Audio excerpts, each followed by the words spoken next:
There are some things in iRacing that even the most experienced drivers either take for granted, have an incorrect idea about, or flat out just don't even know, like how is iRating calculated, how is safety rating done. But in this series, I'm going to take some of iRacing's most biggest myths and see if they're worthy of being busted or not. The first thing we're going to test today is what is the most efficient way to save fuel under a caution or a pace lap condition. So the method of this is going to be very simple. I took the ARCA car to Homestead and did it in a practice. And what I did there was I tested all the different types of methods that I knew how to save fuel and compared them using VRS's tool. VRS, as it analyzes your laps, actually has a fuel consumption, as you can see here, how many liters that you used. So I did one lap at 70 miles an hour for each method. Each of the times I actually got here was all within a couple tenths of each other over a minute or so lap. So we're gonna go over what each method was and what used the most fuel. So we'll go to the spreadsheet here and we can see that the first method that I tried was using second gear only. This was to simulate a sort of a baseline, as second gear pacing is probably the most comfortable or intuitive place to be while pacing, at least gearing up for a restart. So how much fuel did that use? Well, it ended up using 0.62 liters of fuel by running the very bottom white line at 70 miles an hour ARCA at Homestead. Now the second thing that we tried is just doing fourth gear. So from 0.62 in second gear, we drop all the way down to 0.37 liters of fuel consumed by only just running in fourth gear. No other difference. We ran the white line all the way around, 70 miles an hour, no modulation of the throttle at all, and that was over 0.2 liters or even like 40% of a fuel reduction. And we can see that here.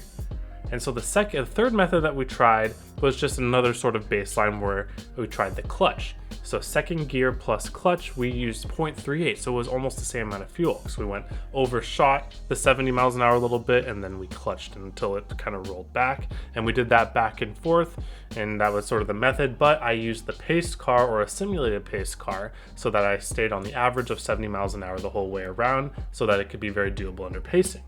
The next thing we tried was fourth gear plus clutch, and that actually decreased 0.38 all the way down to 0.31 liters. So another big chunk, at least about 20% change from being in second gear plus clutch to being in fourth gear plus clutch.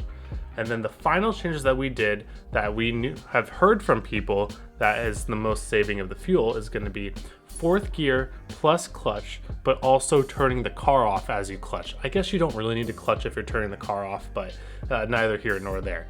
That was actually a 0.24 liters of fuel used, as opposed to 0.31 used when we're using just the clutch. So we can see here, 0.24 liters, and then finally we got another tiny chunk out of it at Homestead by going on the apron in the corners. So if you're tire saving in a race, I would really recommend going to the apron to save a little bit more, but the biggest key factor is being in fourth gear and turning the car off. Those are the two big fuel savers. What you don't want to be doing is pacing around in second gear, and you don't want to be not turning the car off or clutching in some sort of way. That all uses a lot more fuel. So very similar to what we see in real life NASCAR, and it's good to see that that's reflected here in the data. Alright, we're here with the second myth busted, and I'm going to talk about how SOF actually has almost nothing to do with how much I rating you gain or lose. So first off, I'm going to show you guys this spreadsheet here. This spreadsheet was actually made 10 years ago by a person on the iRacing forums, and I honestly can't dig back all the way then, but they made this spreadsheet, and it is the exact calculation that iRacing uses for everything. The old iRating changed, new iRating. That's all completely correct and up to date. One tiny note is that if you see the series points here, that is actually going to be outdated, so don't use the sheet for that. I'll leave a link to the sheet in the description. Take a look at this. The SOF is a little bit off, but within 15, but all of the iRating changes are exact within one iRating between this spreadsheet and the actual results. The SOF discrepancy comes from everybody's iRating actually being a decimal point, so there's a little bit of discrepancy there. So it's pretty much the same for all intents and purposes. So now that we've shown that this sheet can kind of accurately depict this, now let's go mess around with it a little bit. So first off, what I want to show you is a field full of 3,000 iRating drivers. We'll do 22 cars of it. So the iRating change, take a note of that, is if a 3,000 one's a 3,000 SOF, that's okay, 94, that seems about right. Now I'm going to put in a 5,000 here, and we'll understand why in a second. So make a mental note. So a 5,000 iRating driver and about a 3,000 SOF gets 48 iRating. Now, let's do another way of getting to 3,000 SOF here, or at least what we would think.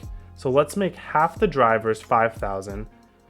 And let's see, we went 3,000, 4,000, 5,000. So now we're gonna go and make everyone else a 1,000 driver. Now here's the thing. This is a 2,200 SOF, which is really odd because 2,200, that doesn't seem like the average between all these 1,000, all these 5,000s. Well, that's because SOF is not an average. The SOF is basically adding up all of the average expected finishes of everyone. It's an ELO system similar to chess, but it's not an average. And what's very interesting about this is even though this SOF seems to be really low, look how much iRating this 5,000 person gains for winning this low SOF. He gains 51. Now, do you remember how much he won for winning that over 3,000 SOF? He got 48.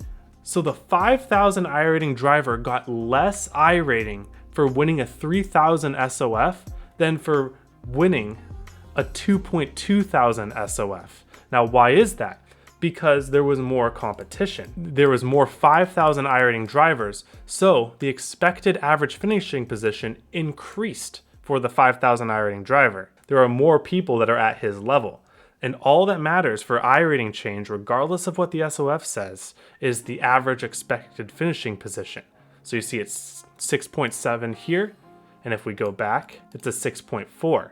So he's expected to finish better in this higher SOF, which means he gets less iRating for it, which is completely crazy and counterintuitive, but this is how iRating is actually calculated. And then the last thing I want to cover is sometimes beginners may ask, well, I finished better than my car number, why did I lose iRating? Well, but let's just say that your car number 14 and you're 1650.